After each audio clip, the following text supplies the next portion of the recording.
Hi everybody!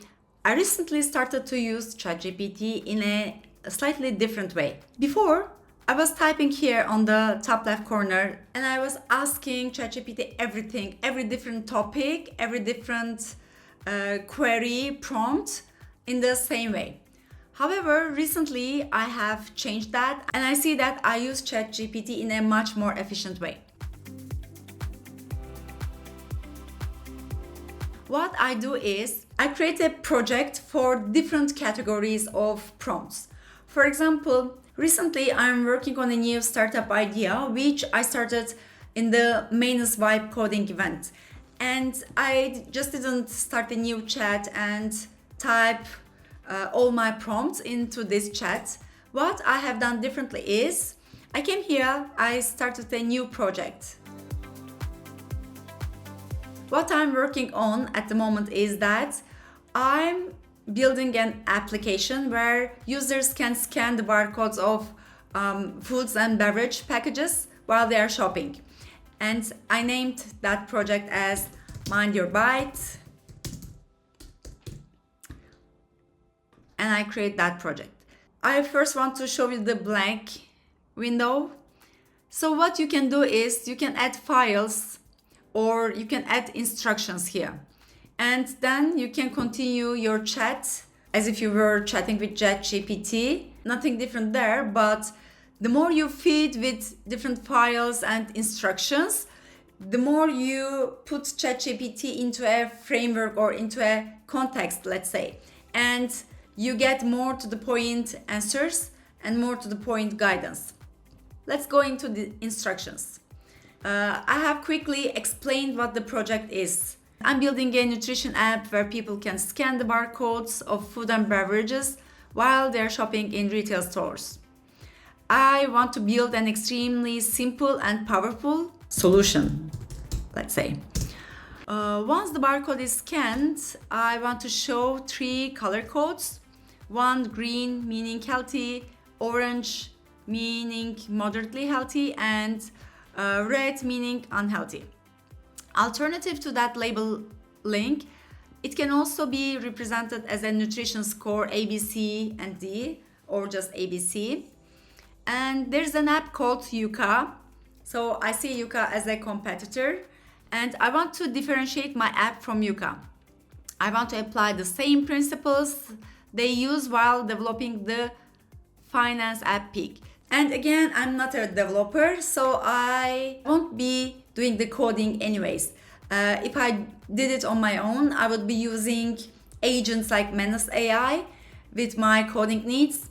However, it's a side topic, but recently I started to believe that instead of trying to learn a totally new skill set with AI, it makes more sense that everybody uses AI for their own expertise. I prefer to use AI for my areas of expertise, which is digital marketing, content creation, and on social media. And I have partnered with a developer to own the development part. And yeah, let's continue. So I wanted to include AI-based personal recommendations and in a very friendly language, not judging at all, and act like a best friend. Let's save some of the changes I've made. Let's see, here's the chatbot design questions. I want to develop a chatbot within the app, and I will feed here with all the questions I think people may ask while they're using the app. And for my app, I worked on some icons. And here is the last image I generated with AI. My prompt was generate an icon. I want to make it as minimalist as possible. I also shared some other guidelines, and I wanted it to seem like a human cell. And I see that it seems more like avocado. And I changed it a lot, tried different things, and I wanted to make sure that with prompt, I will be able to generate different use cases of the same icon. And I asked ChatGPT to take this image and generate a sleeping version of it. Yeah, it pretty much is good. And I also asked to generate an anxious version of it. It didn't generate an anxious version of my icon. It just generated another sleeping version of it. And I said that it's not anxious, it's just another sleeping version. And it created another image. I'm thinking to give a name to this icon, which may be Byte, because the project name is Mind Your Byte, and we can name that icon as Byte. And when I shared this with one of my friends in this area, she suggested me to use custom GPTs. I questioned what is the difference between custom GPT and a project, and where exactly can I use custom GPT and where exactly I can use a custom project. So that was not clear for me. I asked ChatGPT about that. So ChatGPT explained me step by step in which cases I should use a project and in which cases a custom GPT. It was still not clear for me, and I asked for 10 examples on each use case. So here I want to share very quickly 10 use cases where I should use a custom GPT and 10 examples where I should use a project. Okay, here are 10 examples where ChatGPT suggests using custom GPTs. One is custom support bot. Another one is to use ChatGPT as your internal HR assistant. 3, AI sales assistant. 4, marketing idea generator. Meeting summarizer, action tracker. AI tutor or coach. Legal policy explainer. Product recommendation assistant and grant writing assistant. And finally, investor pitch assistant.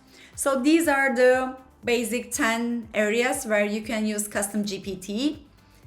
And on the other hand, now I will walk you through 10 examples where you can use ChatGPT projects.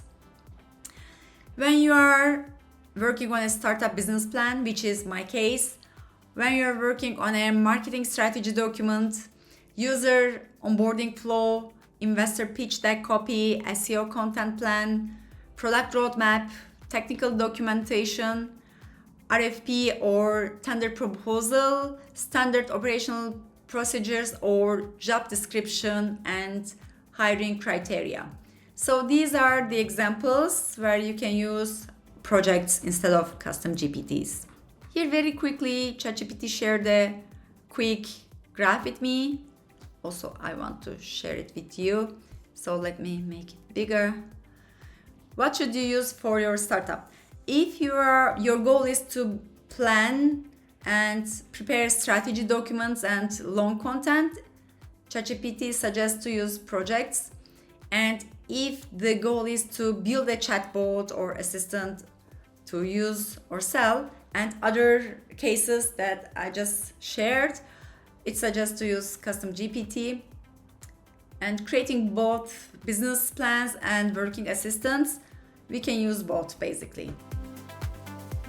For me, it is still not 100% clear, and there is no clear cut between where I should use custom GPT and where a project. But for my new startup idea, I think I will continue to use the project in ChatGPT. But if I were a big corporate where I want to integrate AI more in my daily tasks and daily workflows of my company, I would prefer to generate some custom GPTs. That's it from AI Girl today, and I hope it helped you with finding your way how to use AI. Please share your comments if you have different use cases and if you have a different opinion or if you agree. I want to hear what you are thinking about it, how you are using ChatGPT in your daily business life. And if you find this video is useful for any of your colleagues or friends, please don't hesitate to share it with others. I'm always grateful if you like the videos and of course if you subscribe to the channel. See you in the next videos. I used to chat in one long thread, with prompts and thoughts all crammed ahead. But now I've got a smarter plan, each project tidy, like a fan. From scanning bytes to icons bright, with chatbot friends and colors right. Custom GPTs or projects, who knew? AI is my teammate, pulling through.